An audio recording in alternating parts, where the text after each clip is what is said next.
creaTEVity. Don't you wanna steal it? I wanna steal it. Let me see you steal it. Don't you wanna say? I wanna say. Let me see you steal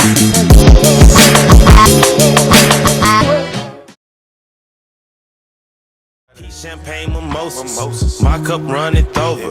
A nail shots and rose frozen will bring us much closer. She claiming that she's sober. Somebody should uphold her. Big headed like a quarter, keep 100 when it's closure. Peace champagne.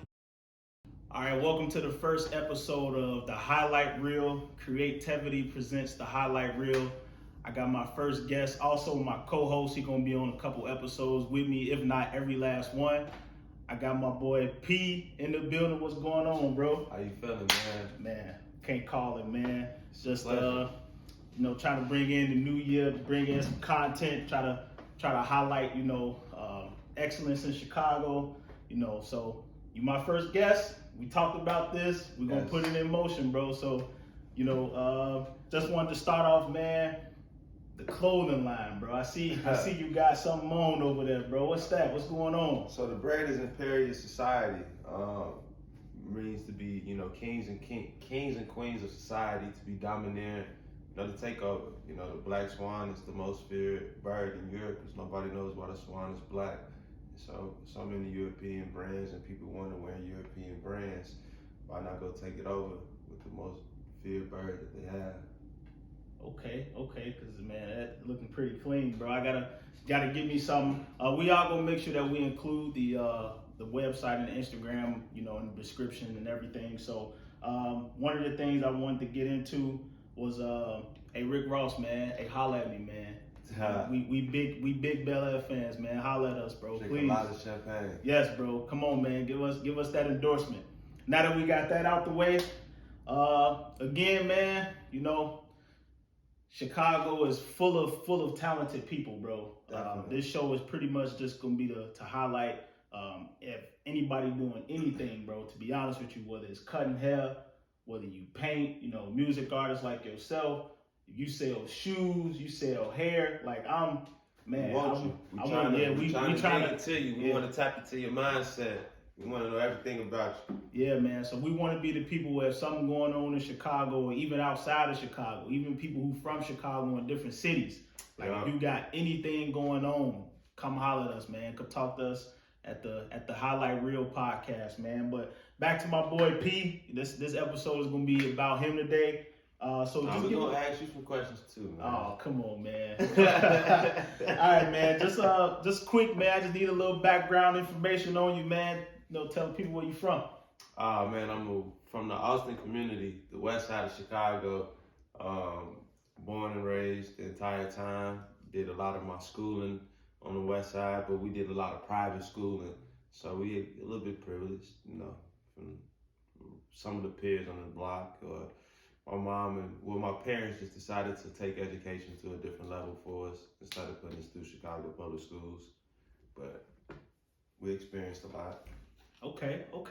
So what grammar school you went to? It was called St. Paul, Austin, to be exact, whenever we went to go play in these tournaments. But it was St. Paul Lutheran. It was cool, K through 8. Actually, I lived 1 year in Philly in 7th grade, but that was something totally different. But I went to school out there, that was fun. But everything else was private school. Man, so you went to Philly. So, yeah. All right, so, we from Chicago. True. So what distincts Philly from us Chicago folks? Culture, bro. They have their culture is I mean, it's a lot of Muslims, a lot of Islanders, just period, out there. But I mean, it's a lot of shit. They got Amish people in Pennsylvania. You feel me? Like I ain't never seen a motherfucking Amish person in my life until I was in Pennsylvania. So it's hilly, your ears are popping, shit like that. But it's cool. You'll see a lot of guys got the beards. Because, you go in Germantown, you go in West Philly, North Philly, Motherfuckers rocking beard. Yeah, man, I'm trying to work on mine, man. Yeah, I just know. cut mine. Yeah, I'm trying to work on mine. But yeah, man. So I was only laughing because you know me, we cool. I went to Holy Family, man. I only went there for like 2 years, but I understood like right away what the rivalry was like. Between us and St. Paul. But yeah, man. So you went to St. Paul K through 8, you said, right? Yeah, pretty much. Except Philly. Yeah. All right. So then when you came back, what high school you ended up going to? Another private one was called Walter Lutheran. It was like a chain school, you know, like a feeder from our grammar school was like a feeder to either Walter or Luther North. And I mean, Luther North is cool. It just wasn't what I didn't want to travel that far north into it. Like, it just had too many white people, in my opinion. Like, I wasn't gonna be able to culturally connect like I would have been able to at Walter. And a lot of my peers from my grade school decided to go to Walter. So it was like, all right, cool, it's an easy transition. Let me go make this transition. But it was cool there too. Yeah, man. So I do remember Luther North. I went to a charter school, and I remember like hooping against them. You right, bro. It was very Caucasian like. Yeah. Man. So no, definitely understand that. All right. So you grew up in the Austin neighborhood, your whole life. Entire life. Besides that 1 year in Philly, you feel me? But everything. And then until recently, like I connected with my pops, and he's like really from like the Lawndale area. So I was dipping and dabbling in the Lawndale area for a while. My sister had moved over there too, so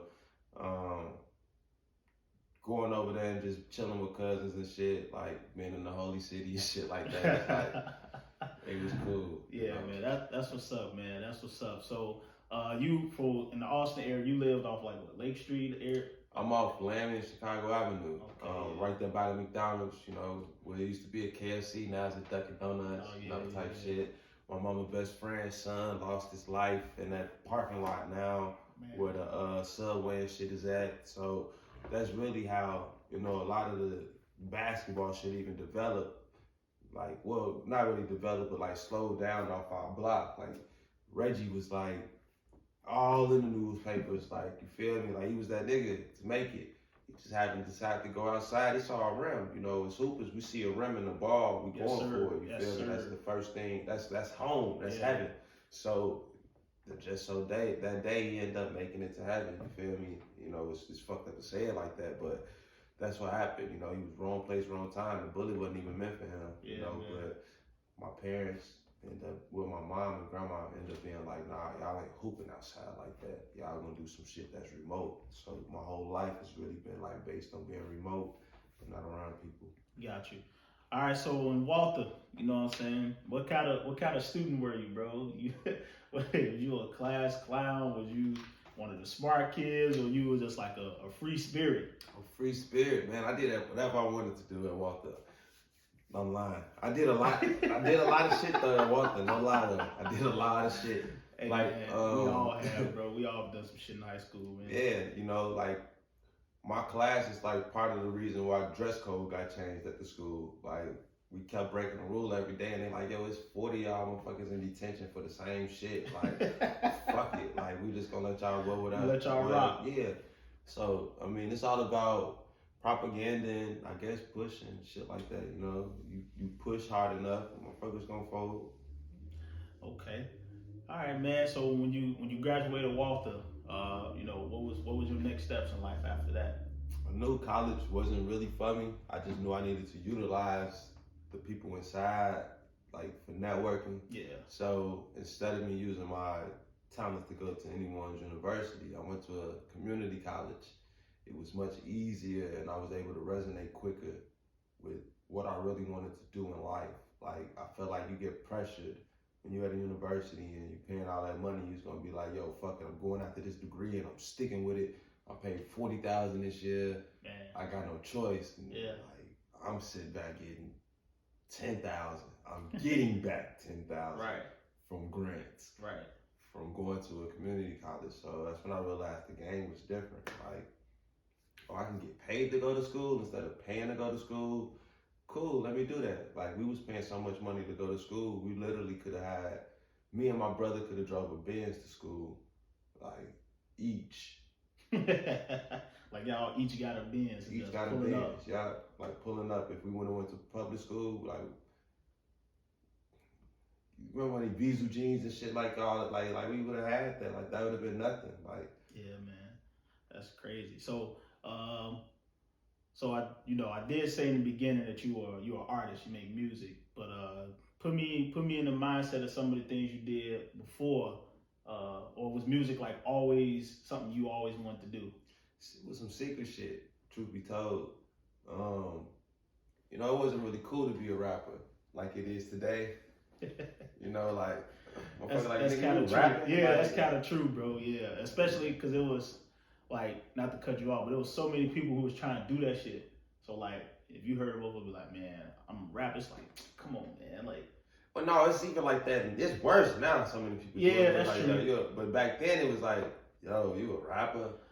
But the difference is today, social media can. Correct. But back then it wasn't no social media, so it was like you heard a nigga rap, you like, man, I'm not trying to hear that shit, bro. Or like, freestyle. Like, yeah, like let me hear something real quick. Like yeah, it was like hooping was like the big thing growing up, like or football, like some type of sport. But now, you know, like I said, it is like that now with rapping. Like you hear somebody say that they do music, you like, man, it's too many of them, man. But you know, it's now just like the same thing when motherfuckers making t-shirts. Like, yo, it's too many fucking t-shirt brands out here, man. Yeah, clothing lines, and I mean, I'm all, to be honest though, I'm all for it. Like, I'm all about like whatever it is you love doing, bro. Like do it. Like one of my ultimate goals, to be honest with you, is I want to eventually be like a motivational speaker. Like I want to be one of them people like, hey man, we want you to come to our school and like, you know, talk to the kids or like talk to some adults. Like I want to be able to go in a room full of adults and just be like, man, whatever you're trying to do, like I'm here to push you through that. You know what I'm saying? Really so need this crash course. man, straight up, bro. Because I mean, I think it's just so many people out here talented, bro. And they scared. Like a lot of people just scared to like, you know, go out That's and in the do diet, something. bro. Me and my brother discuss this shit all the time. Me and a lot of people discuss this shit all the time, where it's just like the diet is what dictates everything, you know. Think about it. If it's a bunch of cows lined up, right, to go get slaughtered, you don't think that one of them hearing the other cow going, Mwah! You feel me? Like, yo, that's not a, that doesn't sound like, you know, like they get, that's fear. Like fear instantly enters into that food. So I think that transfers into us because it's our energy. Fear is nothing but an energy. Yeah. So back to the music thing. So what made you want to, you know, become a I truly wanted to. I don't like saying rapper, to be honest with you. I like saying artist. So you know, I truly was in competition with like Bow Wow and Lil Romeo, man. They was getting all the little chicks I wanted. You feel me? That's a fact, bro. That's a fact. Yeah. So like that was my competition, you know, initially going into this shit. Hey, you thought you was in competition with them, bro? That's crazy. But now I remember being in school, man, and dog, I ain't gonna lie to you. I was never I never felt some type of way about an artist, like a boy artist. No lie, until Chris Brown came out. That was next, Joe. I ain't even gonna lie. Like at first I was like, man, I know they like Bow Wow and Romeo and B2K and all that. I was gonna say it's levels to this. It's levels. Because next it became like, all right, cool. I'm in competition with these B2K ass niggas, like, you feel me? Then it was like Chris Brown, like, oh shit, this nigga got dance moves. Bro, I'll never forget the first, like, I tell people this story a lot, bro.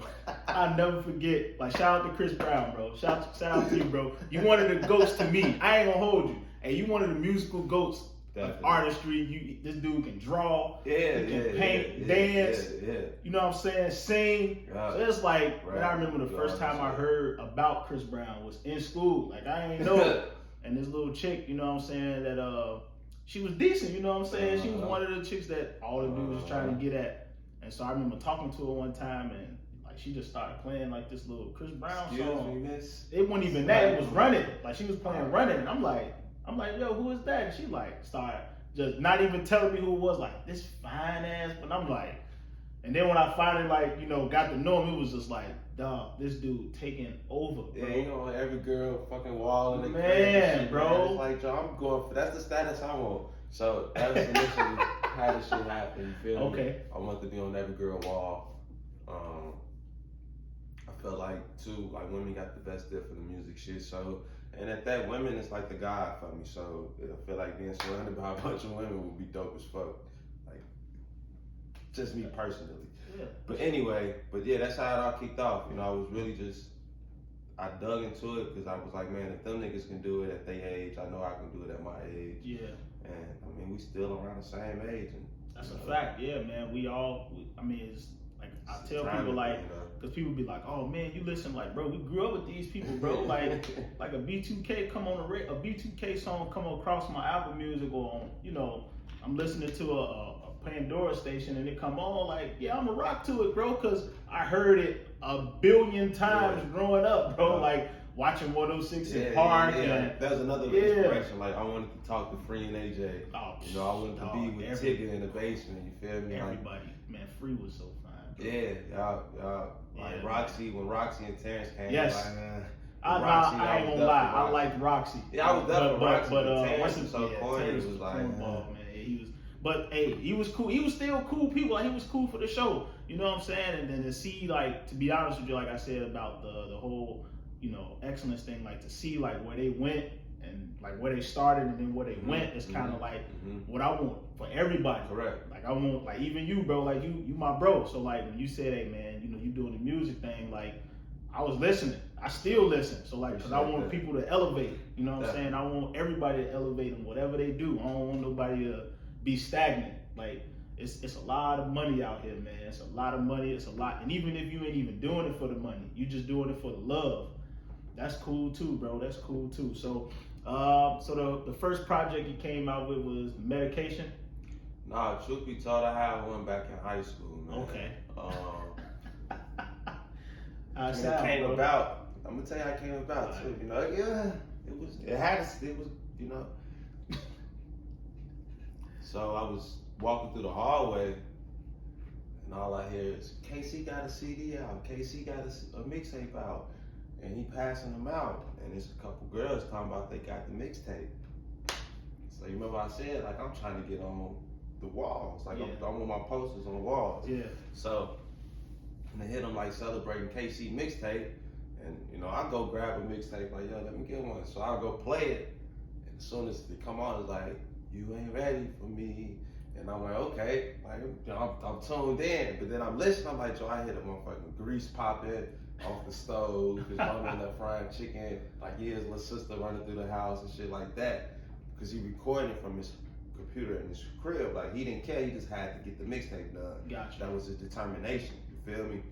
And it's like, no knock, like I love Casey, he's still rapping and doing big shit to this day. Like, he got shit on TV going on now. So, but that's just his consistency. And it's all still been from his home, like in-home studio type shit. So pretty much, I'm like, man, I'm finna make me a mixtape. But my shit, I'm gonna make sure I go to somewhere where it's legit. So I'm calling motherfuckers like, yo, where y'all go record at, where y'all go record at? And it was this group called Fire Squad. So I'm like, yo, I want to be part of fucking Fire Squad. So I already got the engineer. So I'm like, yo, I'm finna become a member. I'm finna make my mixtape to get on Fire Squad. Facts. I never make Fire Squad. But the mixtape, everybody got it in school though. And some people like, yo, it's decent. Some people like, think, cause it's weird. Like, it's my art. Like, I'm not rapping like everybody. I'm not talking about no street shit. Right. I'm trying to escape all that shit. You feel me? Like, these niggas live in the bird and talk about street shit, and I don't even know if they ever experienced it. I'm not gonna say if they have or haven't, but from my personal experience, I you know, I don't believe so. I mean, that's the thing with music. Like, you know, to be honest with you, it's always, you know, when people, me personally, I'm just like you. If I hear like street music, cool. Don't get me wrong. But like, I ain't trying to sit there and listen to it all day. Like, it's cool when you in the club. Like, it's cool when you out and about, or you turning up, you with your friends, you know what I'm saying, and family. But me, I'm more like, you know, like one of my favorite artists is J. Cole. Like, I'm with that. That's why I say I rock with your music, because it's like, I ain't with the, you know what I'm saying, drilling and all that. That's it. Like, we grew up seeing that. And that, I mean, from the way it sounded, that wasn't never your lifestyle. It wasn't never my lifestyle. Like, so I was never the type to be like, man, bro, I'm about to go and, you know, join a gang, or I'm about to go do this on the south side, or I'm about to go, you know, so I'm I never chased the clout for no shit like that. Yeah, None of that man. shit. So that's just how pretty much, but it was a 6-song EP. There's one song that like everybody fucked with, which was called LH4, which meant for like living here forever. So that was just my goal, you know, like art, it lives forever. Yeah. You know, like people's just they spirit lives forever. The body will go, but you know, you'll live forever. And that was actually my first rap artist name too, Living Here Forever. That was the name of the first project, Living Here Forever. But from there, I just kept like secretly working and crafting on my sound and skill and shit like that. Then I got into a relationship. The girl was like, you know, she ain't dating no rapper, so if I'm gonna date her, I gotta stop rapping. So I stopped rapping, but I would do it like low. Okay. Yeah, in the end, shit. I got in a car accident in 2015, the day after Christmas, and I want to say that September 2016, I started crafting the medication, and it dropped in November. Okay. So so the medication was, you said before we got into, you know, our little soliloquy and everything, you said that that's one of them ones, right? That's the one. The medication is really like, that's where you hear like a lot of like the one, like the urge to be heard, like you could feel it, like, and it was a different lifestyle at that time too. Like it was coming from being in a bad place to now going into this great place, and you could just hear like you can see how bright it is. It's full of sound, all natural, everything. Like it's all a harmony, because I found every beat off YouTube. And the first 2 songs off the album, I thought the producer was from like fucking, I don't know, Antarctica or some shit. You feel me? This motherfucker actually was inside the studio I was recording in, like months later, like just chilling. And he was like, yo, check out my beats. And I'm like, yo, I rapped on this one and this one already. And he's just like, all right, cool, we fuck with each other forever. Type shit. Okay. Yeah, that's cool. So after the medication, so like before I get into any of your other stuff. And I wrote that shit sitting on a couch, like I couldn't walk for 6 months. So the medication was crafted sitting on the couch, no movement, pen and pad, music playing off the TV. That's why how it came off YouTube. So that's where the medication came from. Correct. You was on meds. I stopped doing the opioids, and I started doing THC and music to cope with the pain. Got you. All right, so yeah, before I get into any of your other, so the mindset of like when you was doing the medication, you said you were just literally sitting on the couch. Like what clicked in your head that day where you was just like, man, I want to pick this back up? Right before the car accident, I thought of the medication. Okay. Didn't need no shit like that ever in my life, you feel me? I was barely smoking then. And something just hit my head like, yo, you gotta work on the medication. Like 3 months later, boom, I got into a car accident. But I had already started working on the medication. But that was on my old phone, and it actually got broke and crumbled and shit in the car accident. So I lost all of them lyrics and shit. So now it's like, okay, cool. While I'm sitting on the couch, it's like I'm in my 2nd month. And I'm like, bro, I need to get back to this shit. Like, and that's when I started writing it. Okay. All right, so other albums you came out with after that, or EPs, you got the Era the Real, you did? Yeah. Okay. What was the mindset behind that one? So, truth be told, Era the Real was created all freestyle in a 12-hour session. I just told them to find beats from the 90s, and I'm about to rap. I just had to get shit off my chest. Got you. So you said the medication, where can you find that at? That's on SoundCloud, and Era the Real is on SoundCloud, both of those. Okay. Those are the only two. Only on SoundCloud? Only on SoundCloud. Okay. And then my personal, I told you, my personal favorite, The Mary Had a Little Lamb. First of all, the title of the album, cold, bro, cold. Then the songs you got on there, fire, bro. Appreciate that. So that was my personal favorite album, and you know, That's on SoundCloud too, or is it on No, other that's on platforms? all platforms. Okay. It didn't even make it to SoundCloud, I don't believe. Okay. So it's on like Spotify, Apple Music, all of that. Matter of fact, it is on SoundCloud too. It is. It did make it to SoundCloud. That's the next other one didn't, but yeah, this one made it to SoundCloud. Okay. Yeah. So Mary Had a Little Lamb. Y'all go All listen streaming to. platforms. Yeah, y'all go listen to all of those. Then you got a project coming up called Star Island. Well, no, that's already out. Right, Star but- Island out. I mean, Star Island out, but so one of your projects about to be named, No, that's right? it. No, so Star Island is the name of the project.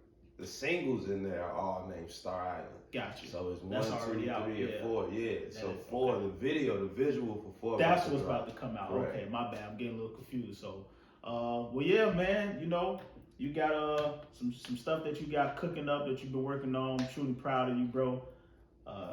You know, Yeah, we actually got Where's My Lighter that's next. Where's My Lighter? Okay, so that's gonna drop what this year? Very 2022. soon. Okay. Very, very soon. Okay, and then also I know you got the clothing line thing. If y'all check it out, Imperial Society. Yes, sir. When you gonna drop some more clothing, some more apparel? So the whole goal is we're gonna launch a release with the album. It's gonna be a combined release, and Parious and Don Parious collab. Okay. All right. No problem. All right. So just some quick questions, man. As we getting to close this episode out, you know what I'm saying? Some quick questions for you. All right. So top 5 albums of all time. Your top 5. Number 1 is going to be, in my opinion, Jay-Z's The Black Album. Number 2, I'm gonna go Jay-Z's The Blueprint. Number 3, I'm gonna go Jay-Z's American Gangster. That's a fire album, bro. American Gangster Code. Number 4, I'm gonna definitely go with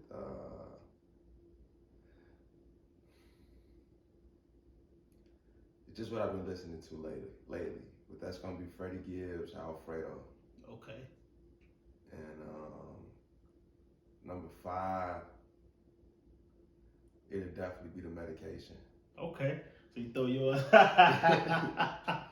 I hard. should have said besides your stuff. That shit hard. The Medication is hard. Like I might re-release it in some shape, form, or fashion. I think you should. Yeah, like there's so many samples on them shits. That's why I couldn't clear it and get it released how I needed to. But yo, that motherfucker hard. Yeah, bro. You gotta get it out there somehow, some way, bro. Cause I ain't even heard it. I didn't even hit Medication, so that's why I'm just like I didn't heard the rest of it, but I might Medication have to go. one, bro. I might have to go SoundCloud and peep wake that, up bro. in the morning, all I think about is success. And that's all we should be thinking about, You bro. feel me? Trying to get to it. All right, man. Another quick question: your top 5 artists of all time. I told you I don't like saying rap or singer, so artists. Definitely. I got Jay-Z, number 1. Number 2, and I don't really just want to say number 2, but like the second person I'm gonna throw out. I rock with Fabulous a lot. Low so cold, bro. Currency, that would be number 3. Rick Ross is definitely a number 4. And number 5,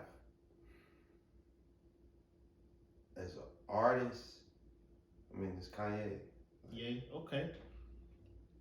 Okay, throw a little Chicago in there. Now, me personally, I mess with Ye from the beginning. Ye's still cold, but I prefer the hungry Ye. Is who I prefer. Another one, all right, top 5 Chicago restaurants. It can be restaurants from the hood. It can be, restaurant downtown, anything, bro. So I'm pull up some old shit. So I got Abe's and Tommy. You don't know nothing about that, do you? Nothing, bro. Yeah, that's the Chicago Avenue in Larry. Nothing. Definitely Home Run In, but that was back, in the 90s, early 2000s type shit. I don't know. Okay, you want to go current? Ain't She Sweet for sure. I'm definitely getting the salmon wrap from out of there. Highly suggested. Okay. I'm a big pizza person. It's this one spot, I can't think of the name of it. I don't even want to say it, but they got like these pizza pot pies. It's like kind of up north. They ahead.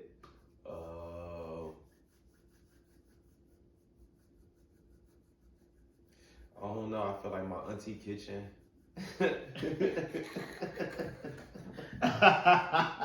He said his auntie kitchen. Man. Yeah, like ain't nothing like an auntie elbow. Ain't nothing like a home cooked meal, Yeah, bro. it's Nothing like it. it. Hey, I would put my grandma kitchen if I could do that. My grandma kitchen, man. But all right, so real quick, chicken preference: Harold's or Uncle Remus, bro? I'm gonna go back to my grandma kitchen. Choose one of them, man. I mean, Uncle Remus. I mean, Okay. that's what I'm around.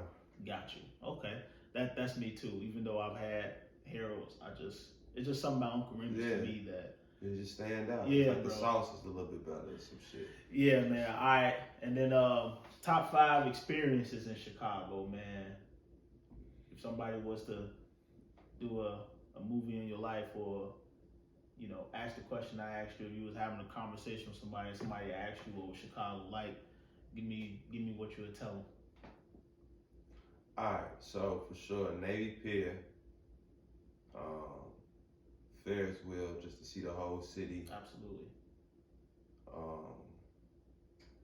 Getting inside of the Sears Tower and looking down over the city. Absolutely. Still get excited for those too. Summertime shy. Period. Just, I get it, bro. Just in general. Yeah. Summertime shy. Fall fashion in Chicago. So anything that has to do with so we used to do these like free events where it'd be like liquor hosted events in Chicago, like liquor tastings. So like, let's just say they decided to come through and wanted to like present everybody with their Neho and their Blanca, difference and shit like that. Well, the event would be free. It'd be sponsored. So I've been to this one by Don Julio, and it was the Day of the Dead. It was up north. Well, not even. It was on Chicago Avenue in Ashland. And it was so dope because like I was just able to tap into the Hispanic culture like I've never seen before. Like even just like the mariachi band and shit like that. That was an experience. I kind of like want to steal some, not really steal, but utilize some of those instrumentals, in my music. And then too, you got last but not least, I would just say shit. The West Side of Chicago is an experience. It is, man. The West Side of Chicago it's like so many different realms. It's like different worlds to me, man. So, you grew up on, it's just like Oak Park and, Austin. Mm-hmm. So like the cutoff street, and it's like a whole different world on this side from this side. And so I totally agree. All the different parks. Yeah. You go to Garfield Park, you go to, Jackson Park. I remember the Golden Humble Dome. Park. Humble Park. I remember the Golden Dome growing up. Man, bro, so yeah. All right, one last question. I'm gonna do this every episode. I feel like everybody gotta come with one. If there was a quote that you live by, that you put over your life, what would that quote be? It'd be from anybody. Man, speak things that be not as though they were. Life and death is in the power of the tongue. That's a fact, bro. That's kind of strong. That's kind of hard. Appreciate that, bro. I'm gonna have to take that quote and put it on my life. Say it one more time. Speak things that be not as though they were. That's hard, bro. Well, all right, man. Appreciate you. Like I said, man, this is my co-host, also the artist, Don P. Just wanted my boy to come on here, be my first guest. He gonna be a co-host with me on, the episodes of the Highlight Real. We got more content coming y'all way. Appreciate y'all, man. Love.